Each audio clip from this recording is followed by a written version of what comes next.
This is a Necturus. It has a heart. Okay. It's very small, and I imagine it's a little hard to show everybody everything, but I'm going to do my best. The main chamber of the heart that we see when we look at it here, this big thing, would be the ventricle. Okay.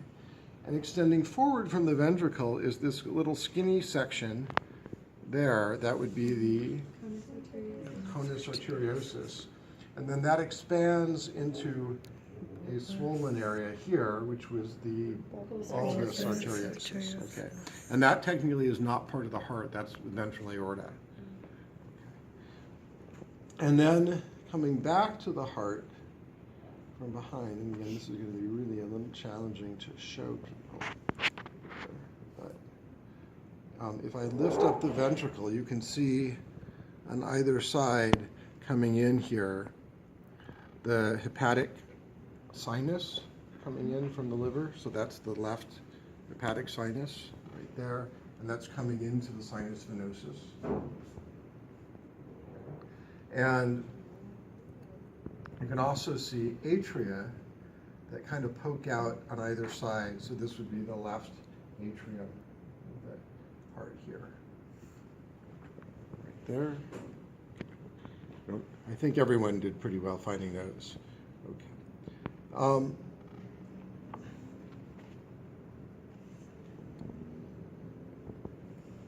The common cardinals come in from the side here, and they kind of come in from the body wall, and they're a little bit tricky to find. I'm just going to kind of poke away a little bit and see if I can actually show you. But cardinal vein coming into the heart from the side. This would be the left common cardinal right in there. Kind of pokes through the body wall in there. Mm-hmm. Okay. Not sure how I'm doing on my list. Let's see. I'm not going to try to show you. You can look for it. It's often very hard to find. But basically, it's going to be coming into the left atrium, and you'll see it flying between the two hepatic sinuses, running through that central area. Okay. Venous system, hepatic portal vein. Hepatic portal vein is really hard to see in most of our animals because they've only been double injected, which means they've been injected with blue into the main systemic veins, red into the main systemic arteries, and nothing into the hepatic portal system. But this one that I have left from previous year that had a triple injection with yellow into the hepatic portal system makes it much easier to see where that is in general. And just remember that hepatic portal vein is draining blood from where to where in general? The liver to the stomach. Other way around, from the gut to the liver. Okay. And so here's gut, which has lots of yellow on it.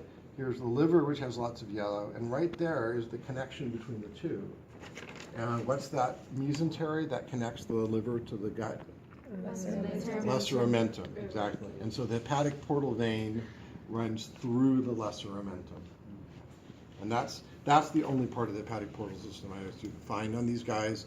On the ones that are not injected into it, which is all of yours, you basically can't really see it well, but if you see a pin in the lesser omentum and I say what vessel runs through here carrying blood from the gut to the liver, you would know hepatic portal vein. Right. Okay. And that's really the same in everybody. We'll see it again in our mammals when we look at it next time. Okay, ventral abdominal vein is the next one. And that is a really tricky one to see. The ventral abdominal vein comes from the ventral body wall and runs down into the liver. And mostly it gets destroyed. You sometimes see like a little bit of it running along on the inside of your ventral body wall, if you're lucky. But on this one, but what you will see often is this kind of string dangling off that was running down from the ventral body wall into the liver, and that's the ventral abdominal vein. And this is carrying blood from the body wall back to the heart through the liver. Okay. Renal portal veins. What are they up here? Renal portal veins are carrying blood from the tail, from the caudal vein of the tail, to the kidneys, right? Just like in the shark, same thing. And in fact, all vertebrates other than mammals have a renal portal system. So blood comes from the tail region, goes through your body to the kidneys, gets filtered through the kidneys, and then goes back to the heart. And in these guys, the renal portal veins can be seen generally running along the lateral side of the kidney, and they're variously injected. On here, you can actually see them pretty well running along here, right behind the oviduct. So do you see this little vessel right here? That's a renal portal vein. Running along it right there. You see that? Actually, that's pretty visible. Okay. Renal portal veins. In between the two kidneys, there's a very large vessel that you'll see running along that's injected with blue. And that would be the caudal vena cava.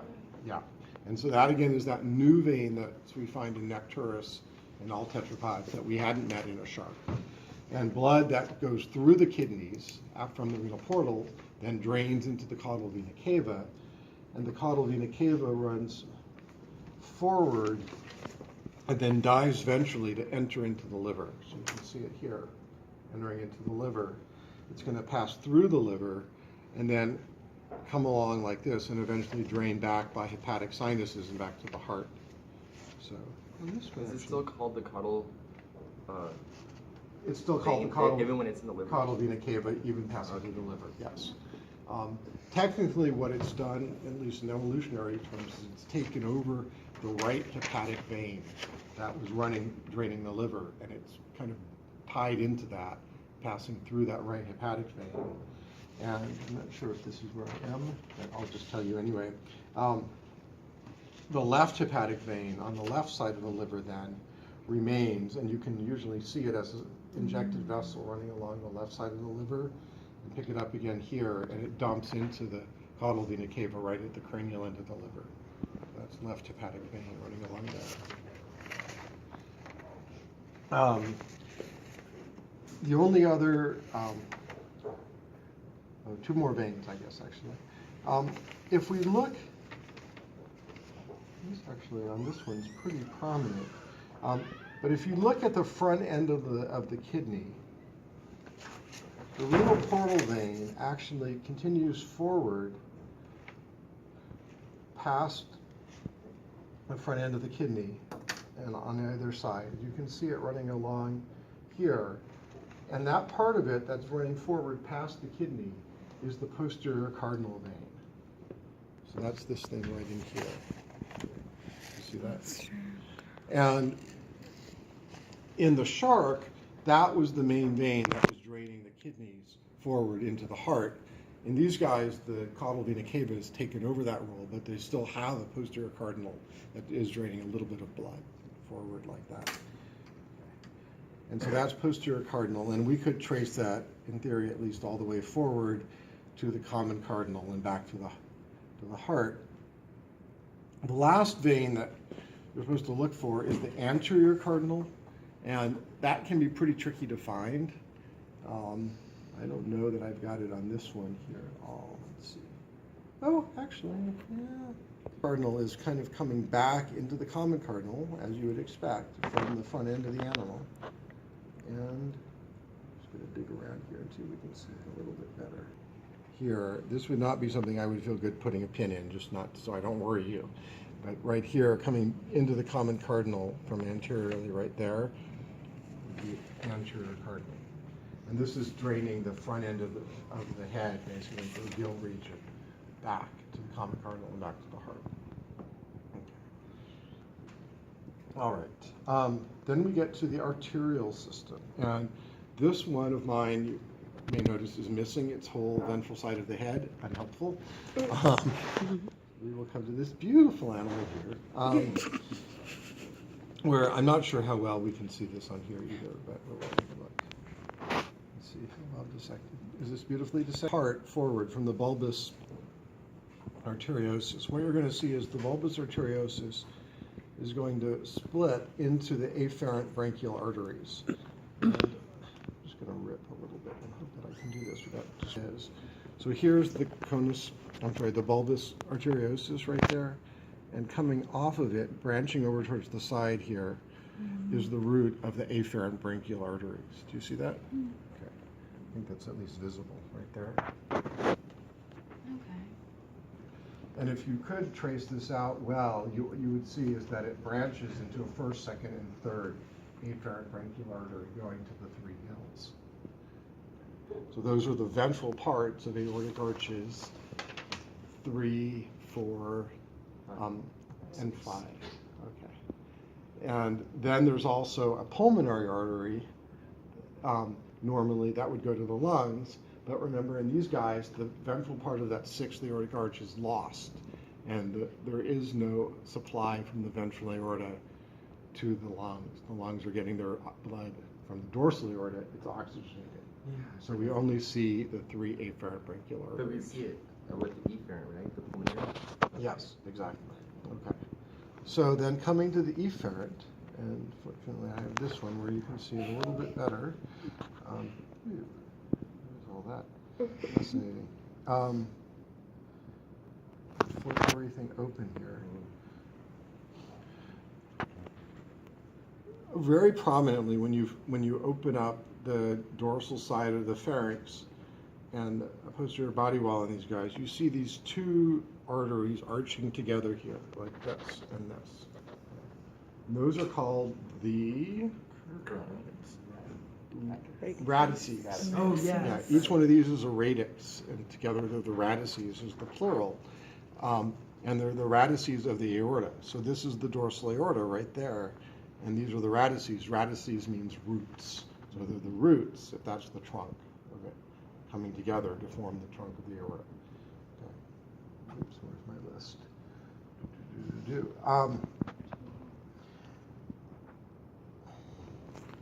Just how well can we see all these little branches coming off of them? Forward towards the head, you see that? This little guy? Any ideas? Carotid. External carotid. The vertebral? That is the vertebral artery. Vertebral, Yeah, vertebral okay, artery. that's the vertebral artery there, which is going to run up to the vertebrae and into the head. Then here you'll see an artery that's running forward right here. Do you see that? To the gills? Is that the intern? That is, yeah, Oh, that's, yeah, the internal. internal carotid artery. Okay. So then pulmonary would be over here? So yeah, hang on to that. Okay. So this is now a little bit tricky to see, but that's the internal carotid.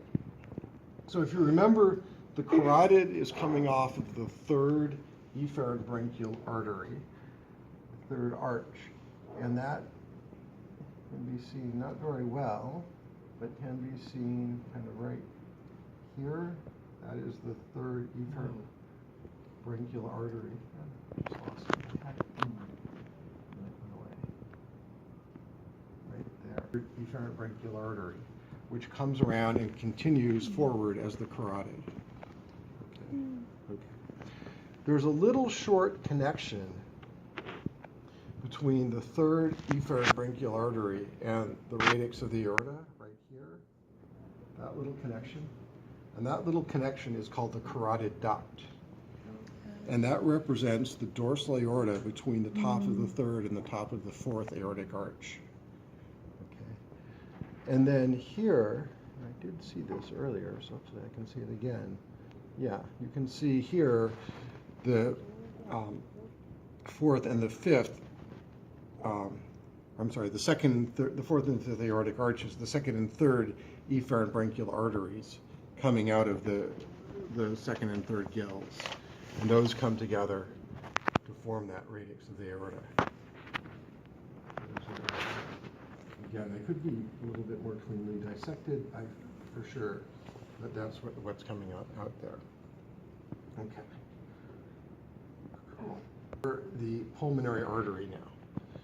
Okay. And the pulmonary artery is coming off and running down to the lung.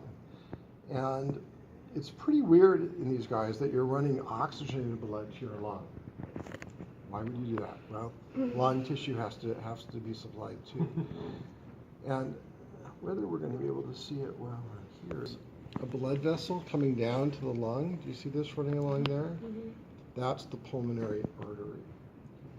And it runs along the more lateral side of the lung. Okay. And then as long as we're here, I'll point out this is the pulmonary vein running along, which is along the more medial and ventral side of the lung. So where'd you say the pulmonary artery runs from? It's running off, unfortunately, I'm not finding a good connection to the, I was looking for it. Because it does kind of start near the gills, right? Yeah, it should be coming off right here, and I think it just got torn right there where it came off. Basically, it should come off right there. Mm-hmm. Okay. And it runs down to the lung, but it got torn on this side, and on this side, it's just not dissected well enough yet to see it. But you can see it on the lung there. Okay. How are we doing? So that's pulmonary artery, and I should be pulmonary vein. If we follow the radices back, you can see a pair of arteries that come off and just run out towards the forelimb, here and here. Subclavian? Those are the subclavian arteries, which are running always over to supply the forelimb. We saw that already in the shark going to the pelvic fins. Pectoral fins. Okay. Sometimes these words pop out of my mouth. Where'd that come from? Okay. I'm sure you've never had that experience. Never. And then we have the arteries going to the gut. And so we follow, I can see this well. You can see the dorsal aorta running along here. Okay, dorsal aorta, like that. And there's a branch of it that comes off that runs out towards the stomach and the spleen. You can see that here. See this? And that would be the lenogastric artery. So is that the anterior-most branch off the dorsal aorta? Yeah. Okay. Where did that run from? From the Dorsal aorta. dorsal aorta. To Yeah. the stomach? Stomach. Okay. Yeah. And then there's another one that comes out a little bit further back, called the celiaco-mesenteric artery, which is this one here. I remember that one. Okay, which is running through this mesentery to the stomach. So that's a good way to remember it. From the dorsal aorta? From dorsal aorta. These are all branches of dorsal aorta. Okay. And then there's a whole series of arteries that run through the mesentery to the small intestine there, and those are the mesenteric arteries. Okay. And there are branches that go to the gonads. So if you see anything red going to the ovary there, those are the gonadial, arteries, also coming off dorsal aorta. Intersegmental arteries is on there, and I think they actually really in between the vertebrae to each segment of muscle in the body wall, and they're not really dissected on this animal, so I'd have to dig around for a while. I'm not going to do that. But those were the main branches going to the body wall. And then last but not least, visible, is here, running to the hind limb, is an artery coming off dorsal aorta, and that would be the iliac artery. All right.